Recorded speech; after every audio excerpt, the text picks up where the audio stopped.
Hello students, good morning. Ram Ram, Har Har Mahadev, जय माता दी।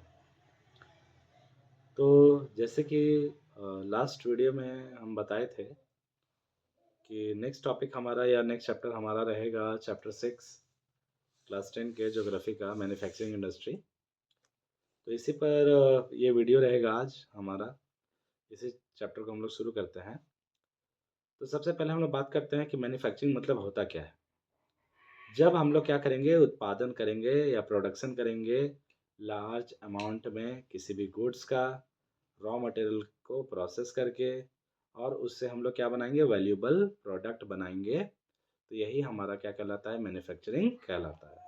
Example के तौर पर हम वीट लिए, उस वीट को प्रोसेस करके हम लोग बिस्किट बनाए, और वही बिस्किट को एक लार्ज क्वांटिटी में जो मैन्युफैक्चर हुआ बिस्किट बनाने के लिए, तो यही क्या कहलाया, मैन्युफैक्चरिंग कहलाया। तो मैन्युफैक्चरिंग जो है, मैन्युफैक्चरिंग इंडस्ट्रीज जो है वो जाना जाता है सेकेंडरी एक्टिविटीज़ के रूप में। और ये जो एक्टिविटीज़ जो परफॉर्म की जाती है, सेकेंडरी एक्टिविटी, ये टोटली डिपेंडेंट होती है हमारे प्राइमरी मटेरियल्स पर या प्राइमरी एक्टिविटी पर भी हम कह सकते हैं।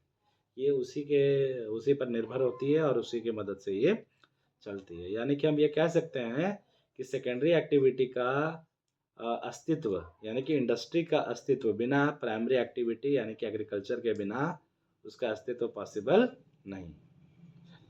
तो एग्जांपल के तौर पर हम लोग वीट ग्रो करते हैं, तो वीट ग्रो करना हमारा हमारा कौन सी एक्टिविटी में आएगा, प्राइमरी एक्टिविटी में आएगा। अब वही प्राइमरी एक्टिविटी से लिया गया वीट या उत्पादन किया गया वीट को सेकेंडरी एक्टिविटीज़ में इंडस्ट्री में लेके जाया जाता है। वहाँ पर फिर इससे क्या बनाया जाता है, वैल्यूएबल प्रोडक्ट। जैसे कि अगर हम बिस्किट का बात करें तो बिस्किट बनाया जाता है, और बाकी उसी वीट से बहुत सारे अलग अलग आइटम्स बनाए जाते हैं। तो हम लोग बात करते हैं मैन्युफैक्चरिंग का इम्पोर्टेंस क्या होता है, क्या मैन्युफैक्चरिंग क्यों ज़रूरी है। तो मैन्युफैक्चरिंग इंडस्ट्री जो है वो हेल्प करता है एग्रीकल्चर्स को भी मॉडर्नाइज करने में, और साथ ही साथ एग्रीकल्चर और मैन्युफैक्चरिंग इंडस्ट्री हमारे देश के बैकबोन है, इकोनॉमी के बैकबोन है। यानी कि हमारे देश के अर्थव्यवस्था को चलाने का जो जिम्मा जो होता है वो प्राइमरी एक्टिविटी और सेकेंडरी एक्टिविटीज़ का ही होता है। अब आगे बोलता है मैन्युफैक्चरिंग जो है वो लोगों के heavy dependence of people on agriculture income by providing them job in secondary और टेरिटरी सेक्टर।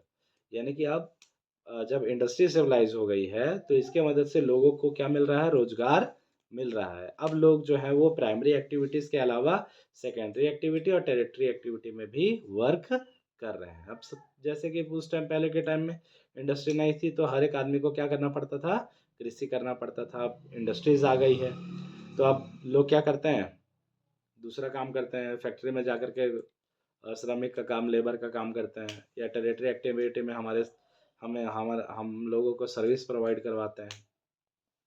तो इस प्रकार से अभी के वर्क जो है वो बढ़ गया है, या एक्टिविटीज़ बढ़ गई है। तो आगे बोलता है इंडस्ट्रियल डेवलपमेंट जो है वो हमारा मदद करता है। अगर ज़्यादा से ज़्यादा इंडस्ट्री सेटअप होगा तो बेरोजगारी क्या होगी, ख़त्म होगी, लोगों को रोज़गार मिलेगा, जॉब मिलेगा, लोगों की इनकम बढ़ेगी, साथ ही साथ उनका स्टैंडर्ड ऑफ लिविंग भी क्या होगा, अच्छा होगा। ज़्यादातर इंडस्ट्रीज जो है वो स्टेबलाइज की जाती है उन जगहों पर जहाँ पे ट्राइबल हो या बैकवर्ड एरियाज़ हो, जहाँ पे उनको आसानी से ज़मीन मिल जाए, जहाँ पे कम से कम कॉस्ट में लेबर्स मिल मिल जाए। और मैन्युफैक्चर्ड गुड को क्या किया जाता है, हम लोग एक्सपोर्ट करते हैं, दूसरे दूसरे देश भेजते हैं, जिसकी मदद से हमारे देश की भी इकनॉमी बढ़ती है, फॉरेन एक्सचेंज बढ़ता है। तो इस प्रकार से हम ये कह सकते हैं कि भारत में ज़्यादा से ज़्यादा अगर इंडस्ट्रीज स्टेबलाइज होगी तो इससे हमारे देश में और ज़्यादा लोगों को रोज़गार मिलेगा। लोगों को रोज़गार मिलेगा तो उनका स्टैंडर्ड ऑफ लिविंग अच्छा होगा, और जब लोगों का स्टैंडर्ड ऑफ लिविंग अच्छा होगा तो हमारा भी देश अच्छी तरीके से तरक्की प्रोग्रेस करेगा। वैसे हमारे भी देश में इंडस्ट्रीज़ की कमी नहीं है। कुछ कुछ राज्य हैं, जैसे कि हमारा झारखंड है, उसमें से एक महान राज्य। यहाँ का कोयला दूसरे दूसरे स्टेट में जाता है, दूसरे दूसरे इंडस्ट्रीज़ को रन करता है। लेकिन दुर्भाग्य है हमारे झारखंड का, क्योंकि यहाँ पर उतना ज़्यादा इंडस्ट्री सेटअप नहीं किया गया। तो हम बात करते हैं एग्रीकल्चर एंड इंडस्ट्री। तो एग्रीकल्चर और इंडस्ट्री ये एक दूसरे पर निर्भर करते हैं, या एक दूसरे पर ही निर्भर होते हैं। अगर हम बात करें कि बिना इंडस्ट्री का एग्रीकल्चर जो है उसको उतना प्रोडक्शन पैदावार नहीं मिलेगा, और अगर बिना एग्रीकल्चर का इंडस्ट्रीज़ को नहीं मिलेगा, इंडस्ट्री नहीं चल सकती है ना? यहाँ पे बताता है कि जो बहुत सारी इंडस्ट्रीज़ हैं, जो अपने प्रोडक्ट को बनाने के लिए डिपेंड रहते हैं एग्रीकल्चरल प्रोडक्ट पर, जैसे कि हो गया शुगर, टेक्सटाइल, ये सभी। तो आगे में बोलता है क्या कि अब इंडस्ट्री तो डिपेंड है प्राइमरी एक्टिविटी पर, यानी कि एग्रीकल्चर पर। तो अब हम लोग बात करते हैं कि प्राइमरी एक्टिविटी को भी अच्छे से ग्रोथ करने के लिए भी सेकेंडरी एक्टिविटी की आवश्यकता पड़ती है। जैसे कि अभी हम लोग बात किए, ये दोनों एक दूसरे पर निर्भर करते हैं, एग्रीकल्चर और इंडस्ट्री, ये एक दूसरे पर निर्भर करते हैं। ठीक है? तो जैसे कि बात बताया अभी कि अब मान लो हम लोग फर्टिलाइज़र का यूज़ करते हैं, तो ये फर्टिलाइज़र कहाँ बनता है? ये फर्टिलाइज़र बनता है इंडस्ट्री में बनता है।